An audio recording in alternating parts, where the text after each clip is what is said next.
Welcome to the Online Success Journey Podcast, your opportunity to discover and learn from entrepreneurs like yourself. This is not your typical podcast, but a place where you can get the real story and find out how real people encounter speed bumps and detours, but journey through to find success.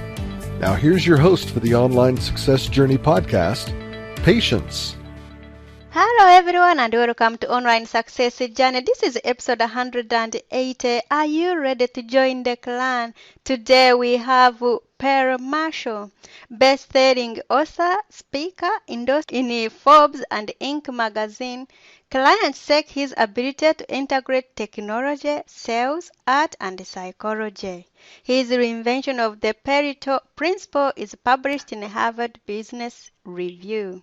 NASA's Jet Propulsion Lab at the California Institute of Technology uses his 80-20 curve as a productive tool. Hello, Perry. Great to be here. Thanks for having me. It's an honor to be on your show. Oh, thank you for coming. I know the clan is anxious to hear your story, so let's get started with the basics. Can you tell my clan a little bit about your background, about what you did before you started your online business? So I was a pastor's kid, and I grew up and went to engineering school. And while I was in engineering school, I got into multi-level marketing. And that was really because I got fired from 3 jobs in the space of about 3 months. And up to that point, my definition of success was never flunk a class and never get fired from a job. And when I got fired from the first job, I was taking summer school, and it threw me off to such a degree that I started failing the class, and I had to drop the class and start taking it over again at a different semester. And so basically in one summer, I got fired from a job and started failing a class at the same time. And so and I was only 21, and I realized really quickly that, all it takes is for one person to not like you, and your job could be over, or one mistake. And I should tell you what I did to get fired from that job. I worked at this big company called Grainger, and they had about 300 warehouses all over the country. It was probably $1 billion company. And one day my boss was out of town, and my friend Tony and I were feeling a little mischievous. And so we were 50 miles away from this other branch, and we decided to play a trick on him. We were in Lincoln, Nebraska, and we sent a fax to Omaha, and it said,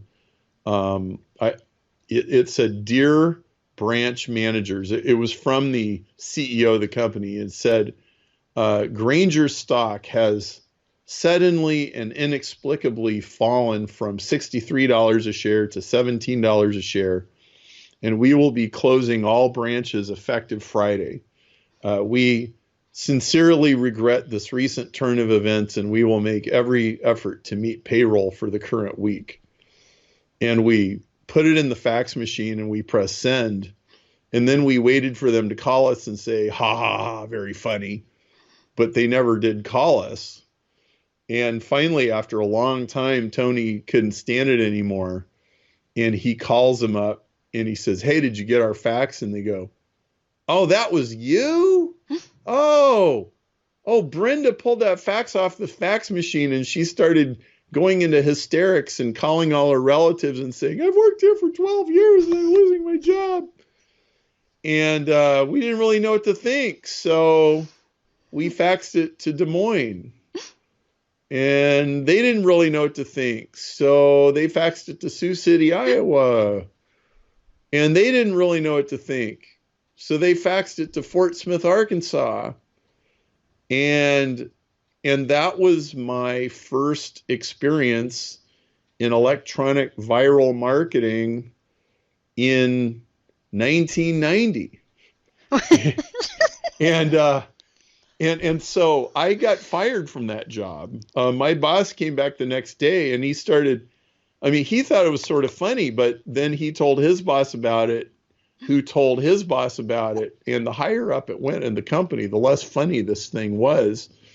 And it got all the way to the CEO. And, it's like, get rid of these guys. And so, it was just this, innocent little trick by a college kid, but it backfired really badly. And the worst part about it was, I had to call my father-in-law, Ron, because I had just gotten married a year before. Oh. And I had to tell my wife's dad, who is a farmer, hey, a really funny thing happened at work the other day. And so that was how I got fired from my first job. And then I took this other job and I got fired from that. And that's a story I won't tell. And then I got fired from that. But basically, I got fired for questioning things like, well, why do we do things this way? And hey, I think I know a better way to do this. And, if this was making people look bad or whatever, then this would get me in trouble. And so by the time I got fired from my third job, I was really feeling insecure about jobs. And of course, I'm in the middle of engineering school where everybody's talking about going and getting a job. So my friend Bill invites me to an Amway meeting. And if you've ever been to any multi-level marketing meeting, they're always talking about how, you could get fired from your job tomorrow. And they talked about that. I'm like, well, that's for sure. Like you need to own your own business. And so I thought that sounded like a good idea. And I got into that. And so that is how an electrical engineer found his way into sales and marketing. Wow, what a journey. Very well. Thank you for sharing. What is the most dangerous belief an online entrepreneur can have? I think it's that whatever you're working on now is going to be the answer. Like, well, maybe it is and maybe it's not. And maybe it is the answer, but you're going to have to make 500 little modifications to it before it's going to work. Or, maybe you're just going completely down the wrong road. Another one that I think is very dangerous is thinking that effort and reward are equal. What the 80-20 principle tells you is that effort and reward are hugely, hugely unequal. That most things you put 10 hours of work in and you get 1 hour of results back out. But sometimes you put 1 hour in and you get 10 hours of results back. And it's true of money. It's true of marketing. It's true of just about anything you can measure in a business. And so inputs and outputs are never equal. Effort and reward are never equal. And it's a basic law of nature. And I found that to be the most productive thing that I've ever learned in business. Why do you do what you do, Perry?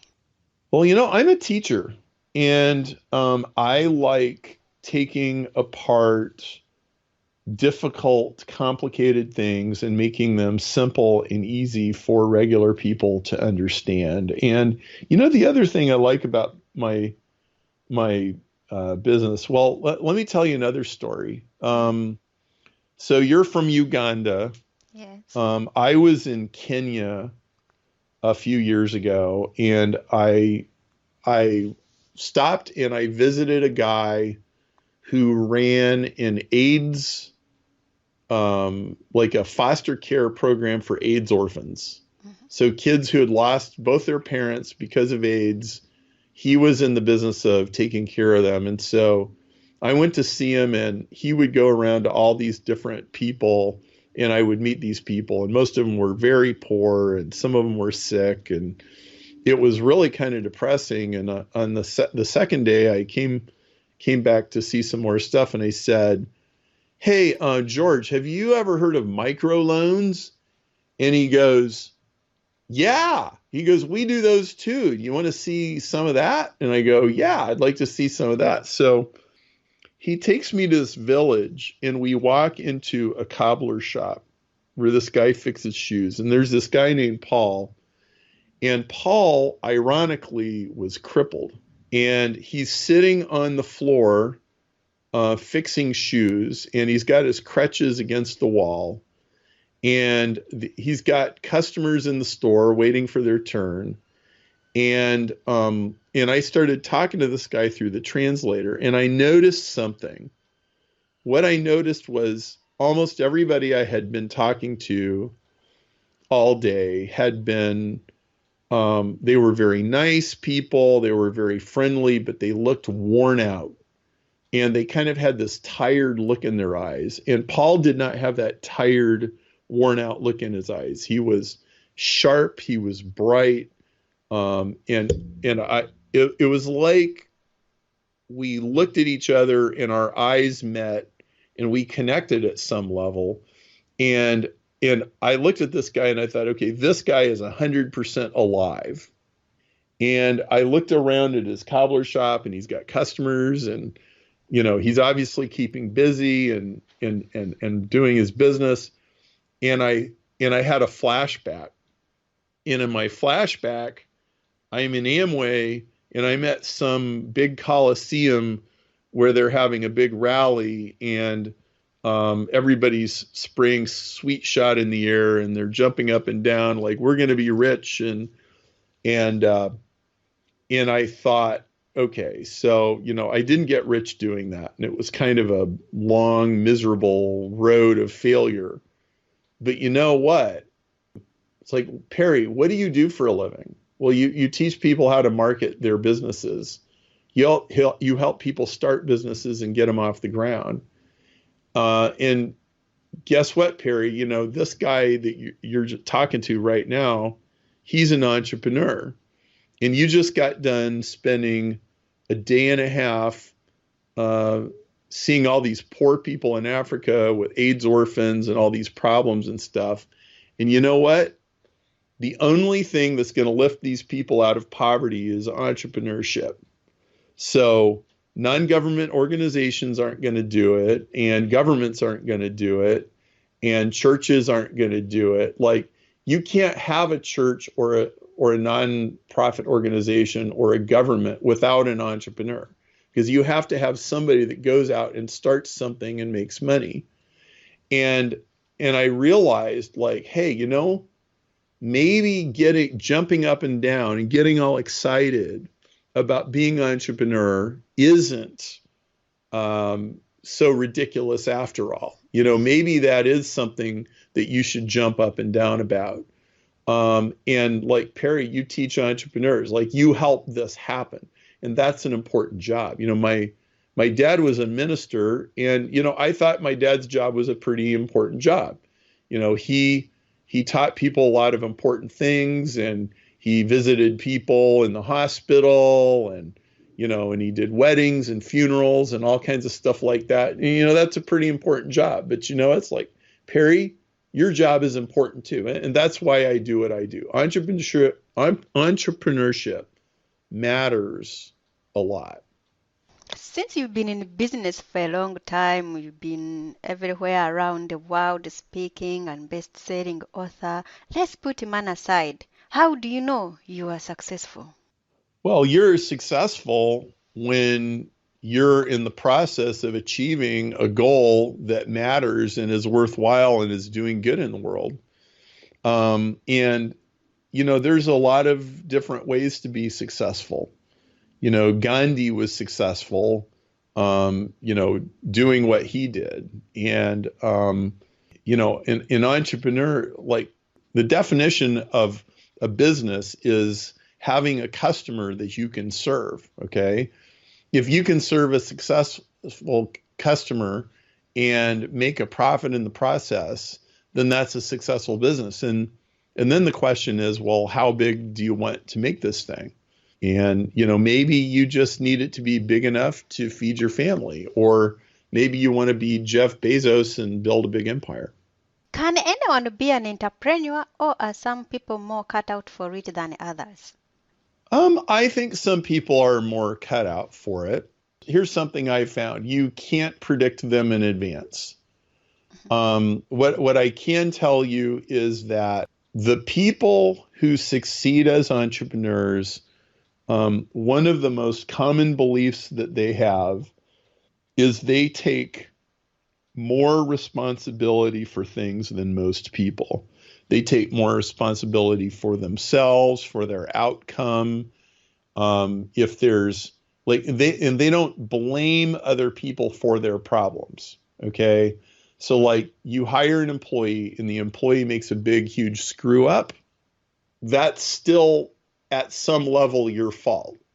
Okay. Like, sure, it might be their fault and they might have disobeyed instructions, but it's your responsibility to put the systems in place and to enforce the rules, or to create an environment where things get done despite all of the things that can go wrong. And so in some sense, you have to be a productive pessimist. You have to ask the question, okay, what could go wrong here? And you need to roll through all the possibilities and prevent the thing from going wrong. What have you learned from business as a whole? I think that business is just like any movie that you go see. It's an epic story. Okay, so Luke Skywalker is living in his mom's basement, and he's racing spaceships on a little planet somewhere in the corner of the universe. And he's kind of minding his own business and screwing around. And then all of a sudden, a hologram shows up, and Obi-Wan Kenobi says, hey, there's really bad things going on in the world, and we need you to join the resistance. And then he goes on this big journey that he didn't originally plan on going on in the first place, didn't really want to go on. And then he has to learn from Yoda, and he has to learn from Obi-Wan Kenobi, and he finds out that Darth Vader is his father and all this crazy stuff. And he eventually blows up the Death Star. And that's what entrepreneurship is like, is you get thrust in these situations like, well, all I really wanted was to make the greatest burrito in London.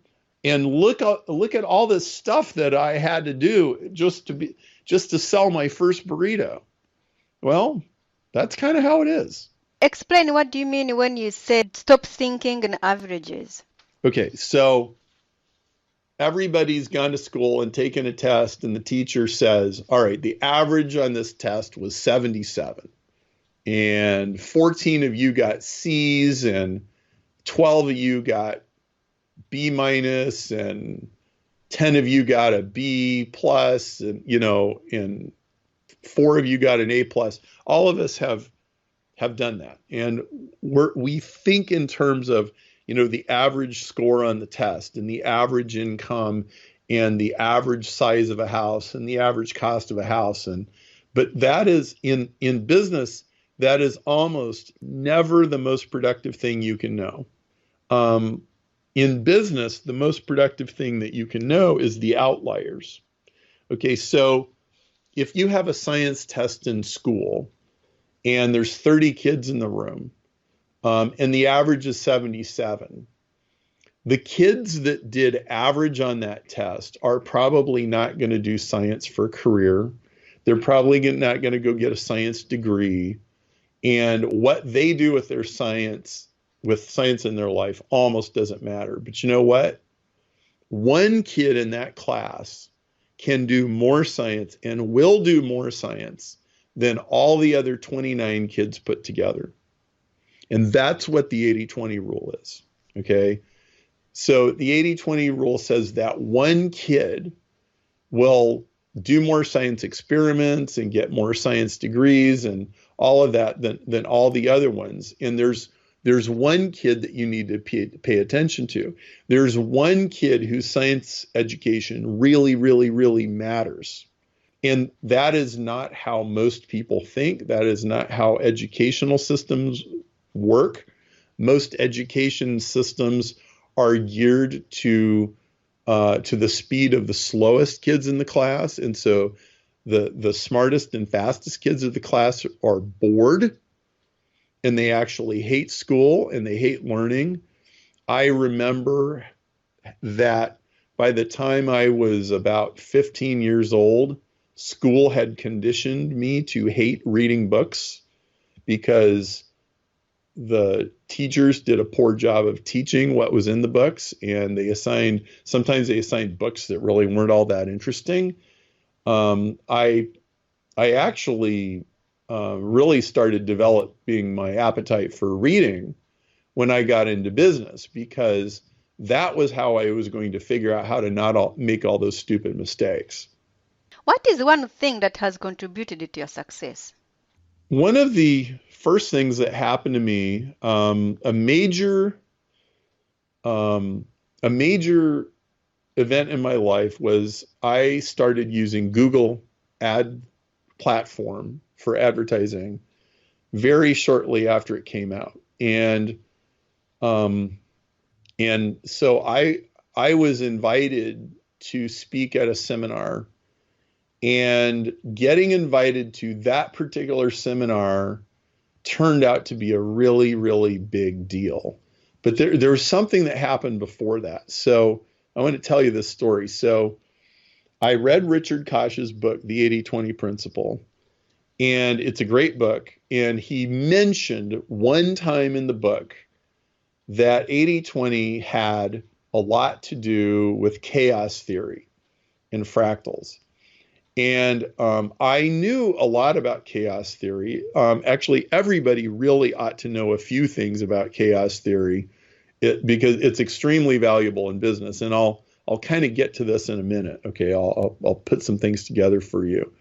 So I read this book and I was like, hey, wait a minute. 80-20 isn't just a business rule. It's actually a law of nature. It applies to almost everything.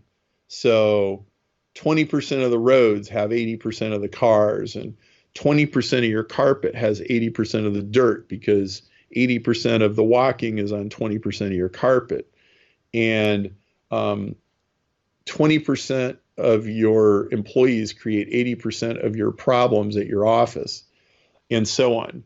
And so I realized that, but I also realized there's an 80-20 inside every 80-20, that 20% of 20% of the roads has 80% of 80% of the traffic.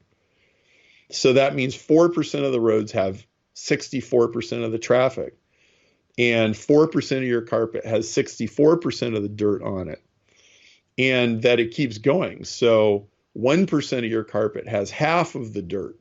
And so I realized this, and it was this giant epiphany. And I thought, hey, wait a minute. There's some kind of math equation that should describe this. And I went around looking for it, and I couldn't find anything like what I was looking for. I looked on the internet, and I was like, I ought to be able to come up with this. And so I was trying to work on this math problem, and I kept getting stuck. And I remember this one day, I was working on this math problem, and I wasn't getting anywhere.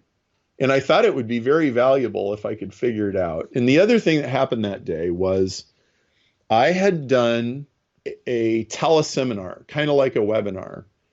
And it was the first time I had done a teleseminar that was deliberately engineered to sell. And I sold $11,000 of stuff in 1 hour.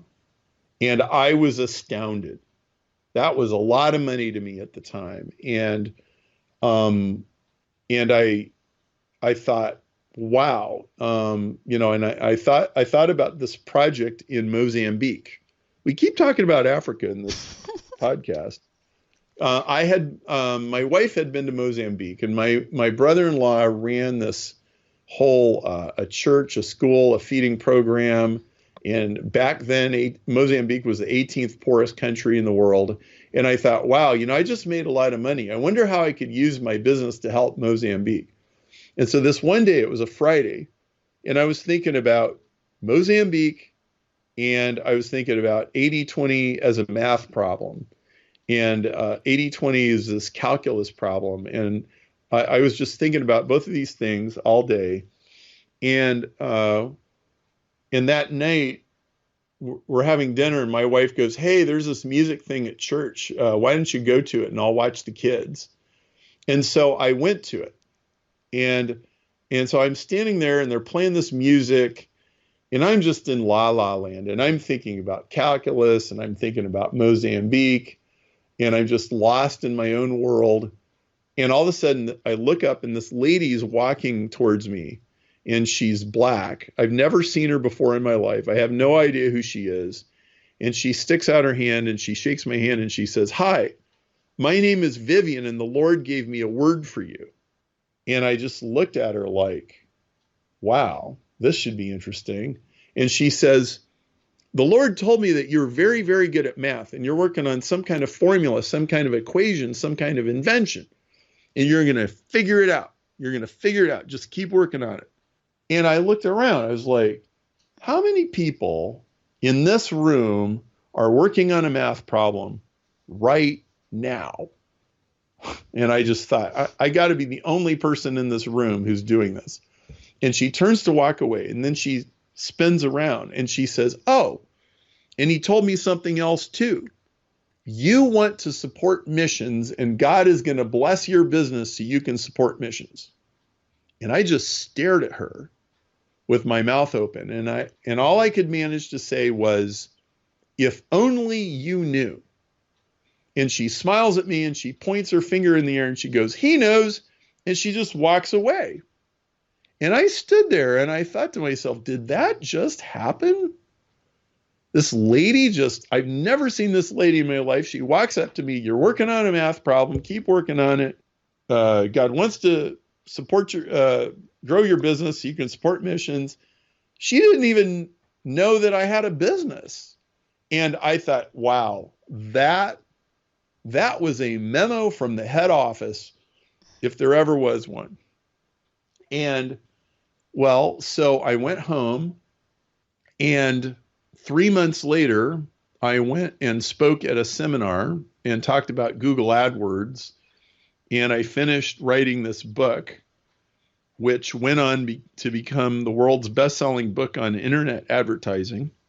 And then 3 years later, I figured out the math formula. I would go work on it and I would get stuck and then I would put it aside and I would come back to it and work on it some more. 3 years later, I solved it.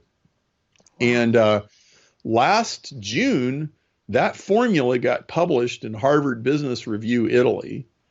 And that formula is the backbone of my book, 80/20 Sales and Marketing. You can use it to figure out all kinds of things. You can use it to figure out, okay, if 1,000 people a week are coming to Starbucks and buying a $5 latte, it will tell you that one of those people will buy a $2,700 espresso machine every week. And it'll be right.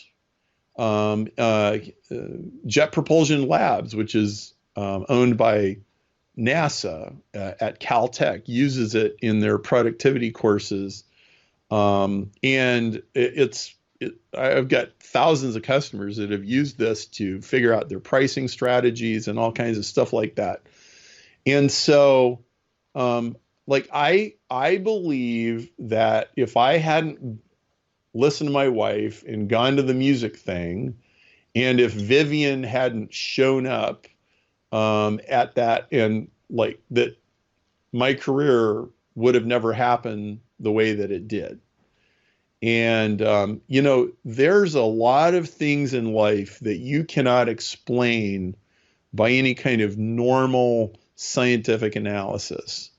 And that would be one of them right there. And when I talk to people, I find lots of people have experiences like this, or they've at least heard about them. And I'm here to tell you, you can have experiences like this, and you should start looking for them and listening to them. Another thing is business people. Yes, you need to measure things. Yes, you need to test things. Yes, you need spreadsheets and financials, but you also need to listen to your intuition. You also need to listen to the still small voice that occasionally nudges you and gives you ideas, because sometimes those ideas are incredibly powerful. Okay, but don't you think also you are in the right place? If you have not gone to the church, you wouldn't have met Vivian.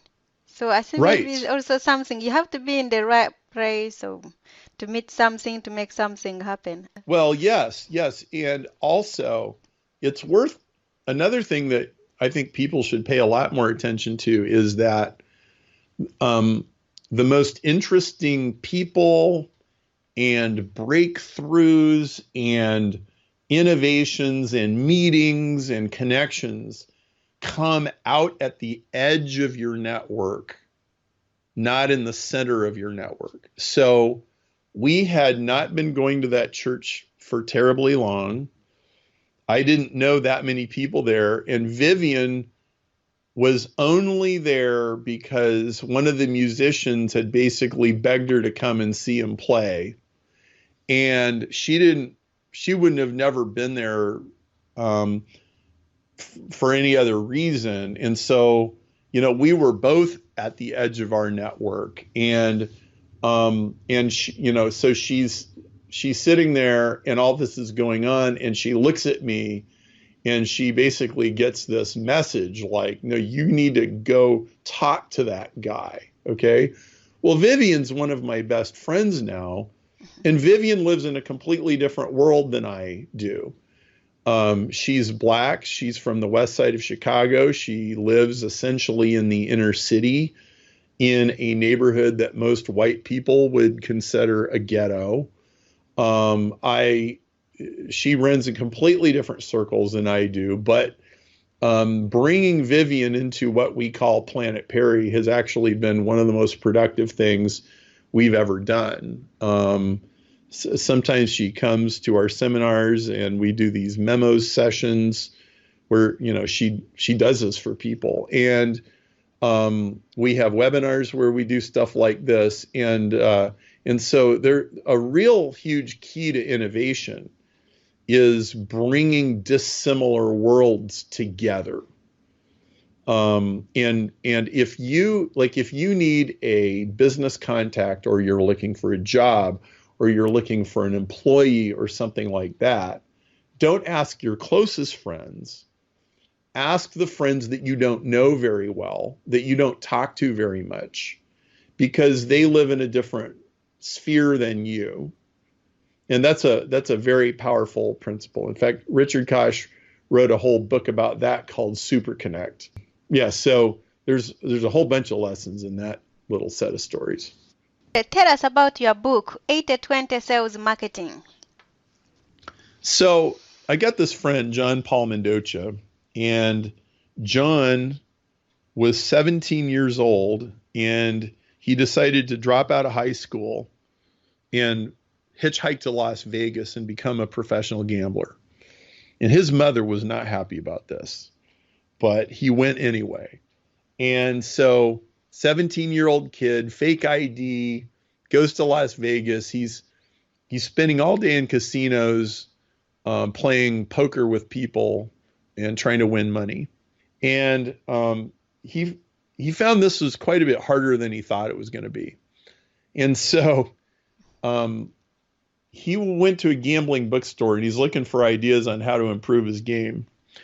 And he meets this guy named Rob, and Rob runs a professional gambling ring.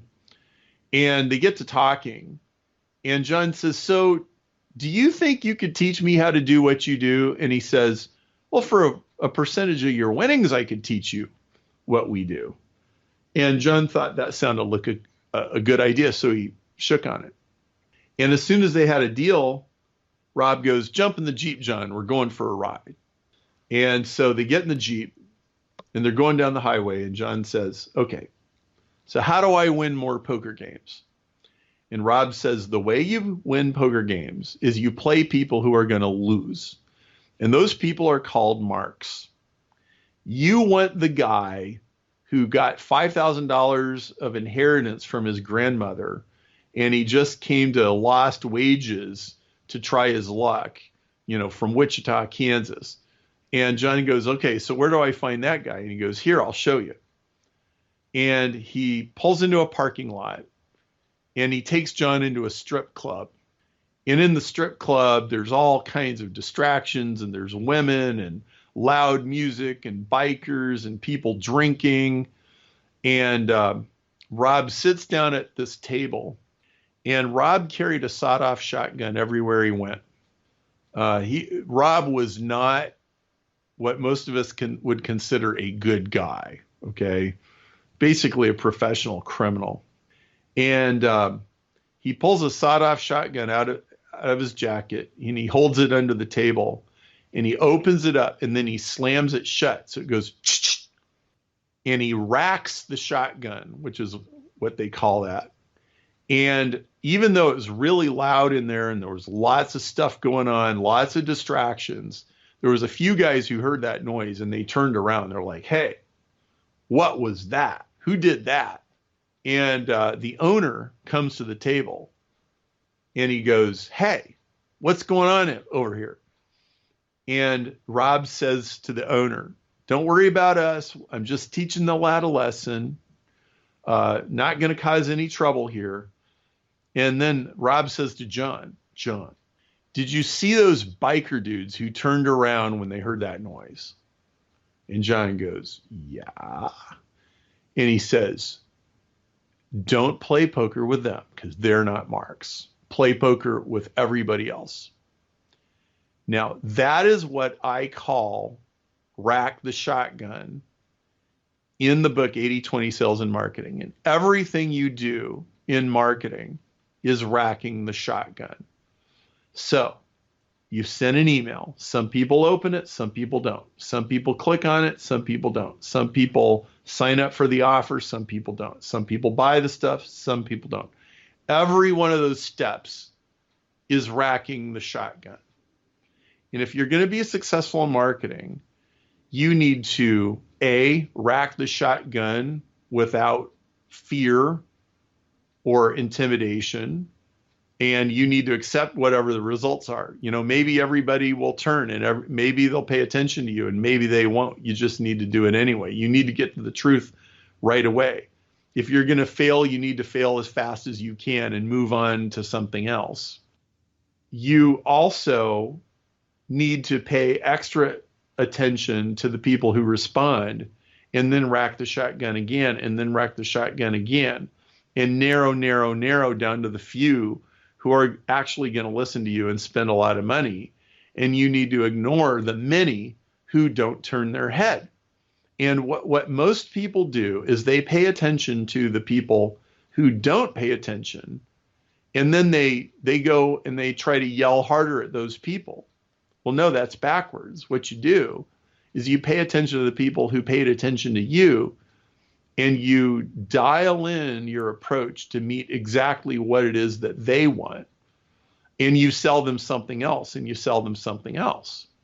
You see this with platforms like GoDaddy or Vistaprint, where you register a domain name, and then immediately they're trying to sell you something else and something else and something else.